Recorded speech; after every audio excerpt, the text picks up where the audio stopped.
तेजस्वी यादव के नेतृत्व में आप आंदोलन करने को तैयार हैं? भाई अगर तेजस्वी यादव आगे आकर खड़े हो जाए तो हमको पीछे खड़े होने में कोई दिक्कत नहीं है, लेकिन वो कल से तेजस्वी यादव आ जाए और यहाँ से बगल में कोई मंच बना दे, आगे बैठ जाए, हम पीछे बैठ जाते हैं। पप्पू यादव भी आंदोलन में कूद पड़े हैं और वो भी धरना देने को तैयार हैं, कह रहे हैं कि आप फ्रॉड हैं। मेरे भाई बिहार, भाई मुझे गाली देना चाहते हो दीजिए, उससे कोई फर्क नहीं है। मैं वो पटना डीएम कानूनविद नहीं है, जो नोटिस उन लोगों ने भेजा है उसके आधार पर उनको जवाब दिया गया है।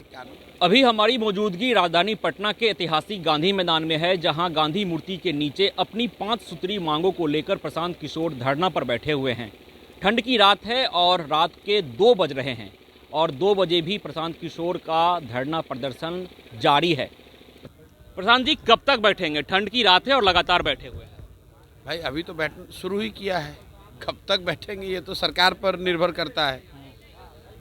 नहीं, पटना डीएम का आदेश हुआ है, उन्होंने कहा है कि आप प्रतिबंधित क्षेत्र में बैठे हुए हैं, अलाउ नहीं है यहाँ बैठना, अगर आप यहाँ से नहीं हटते हैं तो आपके ऊपर कार्रवाई की जाएगी, प्राथमिकी दर्ज कर ली गई है।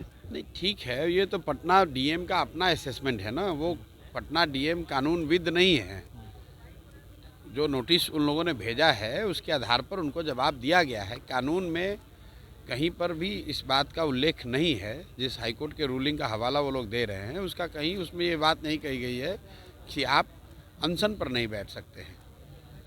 ये बात कहीं कानून में नहीं कहा गया है। दूसरी बात, दिल्ली में भी आंदोलन हो रहा है, पंजाब और हरियाणा के हजारों किसान वहाँ के सड़कों पर बैठे हुए हैं। क्या वहाँ पर कोई रोक है? क्या सब पर सरकार ने FIR करके सबको जेल में डाल दिया है? ये लोकतंत्र है। आपको सत्याग्रह करने से, भूख हड़ताल करने से, अपनी बात रखने से, जब तक आप कोई सार्वजनिक संपत्ति को नुकसान नहीं पहुंचा रहे हैं, लोगों को आपसे तकलीफ नहीं हो रही है, आप कुछ गलत काम नहीं कर रहे हैं, तो किसी को आप बैठने से कहीं कैसे रोक सकते हैं? ये सार्वजनिक प्लेस है गांधी मैदान, यहाँ हमने कोई ट्रैफिक रोका हुआ नहीं है, हम यहाँ कोई गाली गलौज कर नहीं रहे, हल्ला हंगामा कर नहीं रहे। मैं अकेले आकर यहाँ बैठा, हमारे साथ कुछ साथी यहाँ बैठे हुए हैं। लेकिन जो 4 जनवरी को परीक्षा होने वाली है, बापू सेंटर की परीक्षा रद्द कर दी गई, वो परीक्षा 4 जनवरी को होने वाली है और आज डीएम और एसएसपी ने इसको लेकर तमाम जानकारी दे दी कि तैयारी पूरी कर ली गई है, तो वो परीक्षा तो हो रही है, तो अब तो आयोग झुकने को तैयार नहीं है। नहीं, हम लोग जो यहाँ पे आए हैं, यहाँ अनशन पे बैठे हैं, उसमें वो परीक्षा का कोई लेना देना ही नहीं है। अगर BPSC के पूरे एग्जामिनेशन और रिक्रूटमेंट प्रोसेस में जो अनियमितता है, अगर आधे से ज़्यादा सीटों के बारे में लोगों का ऐसा मानना है या जनरल समझ है कि आधे से ज़्यादा सीटों को पहले ही बेच दिया गया है, तो एग्ज़ाम एक सेंटर में हो रहा है नहीं हो रहा है उसका क्या महत्व है? वो तो ठीक है, वो तो विद्यार्थियों का मामला है, अभ्यर्थी उसके लिए लड़ रहे हैं।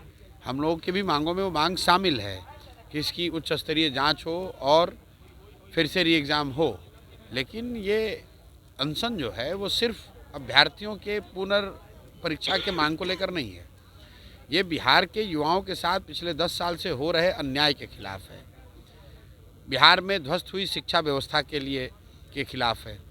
जो यहाँ पर नीतीश कुमार ने, जो यहाँ के मुखिया हैं, 2015 में उन्होंने गांव-गांव घूमकर ये कहा कि बिहार के बेरोजगार युवाओं को बेरोजगारी भत्ता मिलेगा। 10 बरस में किसी बेरोजगार को 1 रुपया नहीं मिला, ये उसके खिलाफ है।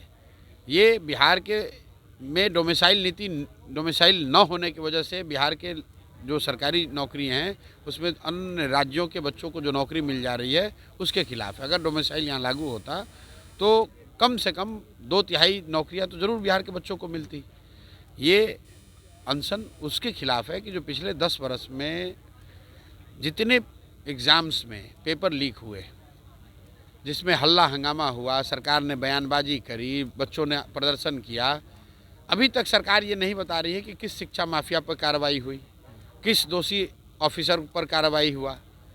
तो हम लोग ये चाहते हैं भाई 10 साल में अगर हर दूसरे महीने पेपर लीक हो रहा है तो एक श्वेत पत्र जारी कीजिए, सरकार बताए तो सही कि पिछले BPSC के पेपर, जो अभी इस BPSC में सरकार करी अनियमितता नहीं हुई, पिछले में तो माना था उन्होंने, पिछले में उन्होंने कैंसिल भी किया था।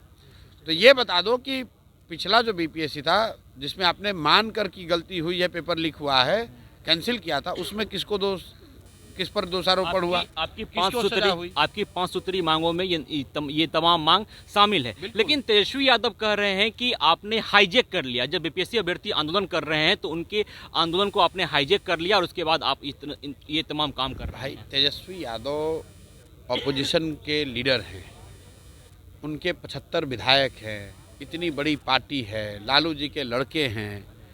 अगर वो छात्रों के साथ खड़े होते तो कोई दूसरा आदमी कैसे क्या हाईजैक कर लेगा। मैं तो आपके माध्यम से अभी ये कह रहा हूँ, कल से तेजस्वी यादव आ जाएं और यहाँ से बगल में कोई मंच बना दें, आगे बैठ जाएं, हम पीछे बैठ जाते हैं। छात्रों के पक्ष में पहले बोलो तो सही। कैसे बोलेंगे? जो बीपीएससी के चेयरमैन अभी हैं वो उनकी नियुक्ति कब हुई है? जब तेजस्वी यादव भी मंत्रिमंडल के हिस्सा थे, जब खुद उप मुख्यमंत्री थे। तो बीपीएससी चेयरमैन की नियुक्ति ही जब इनके कहने से हुई है तो उसी चेयरमैन के कार्यकलाप पर कैसे कुछ बोलेंगे? तेजस्वी यादव के नेतृत्व में आप आंदोलन करने को तैयार हैं? भाई नेतृत्व बच्चों का है, नेतृत्व तो छात्रों का है। हम उनके सहयोग में खड़े हैं। अगर तेजस्वी यादव आगे आकर खड़े हो जाए तो हमको पीछे खड़े होने में कोई दिक्कत नहीं है। लेकिन उन्होंने कहा ना कि किसी ने मुझे बताया कि मैं तो 5 लाख लोगों के साथ गांधी मैदान में आऊँगा। वो आ जाएं 5 लाख लोगों के साथ, बच्चों के साथ खड़े हो जाए, मैं भी पीछे खड़ा हो जाऊँगा। जब पप्पू यादव भी आंदोलन में कूद पड़े हैं और वो भी धरना देने को तैयार हैं, कह रहे हैं कि आप फ्रॉड हैं। मेरे भाई भाई मुझे गाली देना चाहते हो दीजिए, उससे कोई फ़र्क नहीं है। मैं तो ये चाहता हूँ कि बिहार के हर प्रखंड में, हर गांव में, हर डिस्ट्रिक्ट में कोई खड़ा हो और इस आंदोलन में बच्चों की मदद करे, युवाओं के साथ हो रहे अन्याय के खिलाफ आवाज़ उठाए। ये ज़रूरी नहीं है कि हर आदमी जो बच्चों के आंदोलन में खड़ा है या युवाओं की बात कर रहा है वो मेरा दोस्त हो या मुझे पसंद करता हो, लेकिन उसका कोई महत्व नहीं है।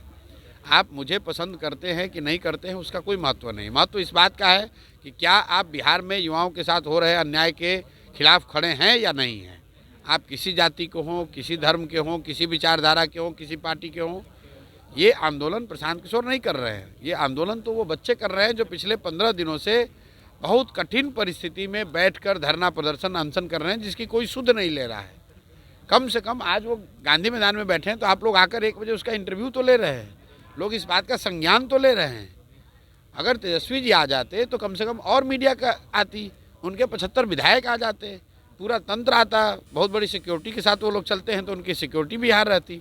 जी, एक आखिरी सवाल लेंगे कि अनशन पर आप बैठे हुए हैं, ठंड की रात है, कब तक जारी रहे? भाई मैं टाइम देख ही नहीं रहा हूँ। मैं तो अभी मेरे दिमाग में, मैंने तो अभी शुरू किया है। तब तक बैठेंगे जब तक सरकार चाहेगी। प्रशांत किशोर का साफ तौर पे कहना है कि जब तक सरकार नहीं मानेगी हम यहाँ धरना पर बैठे रहेंगे।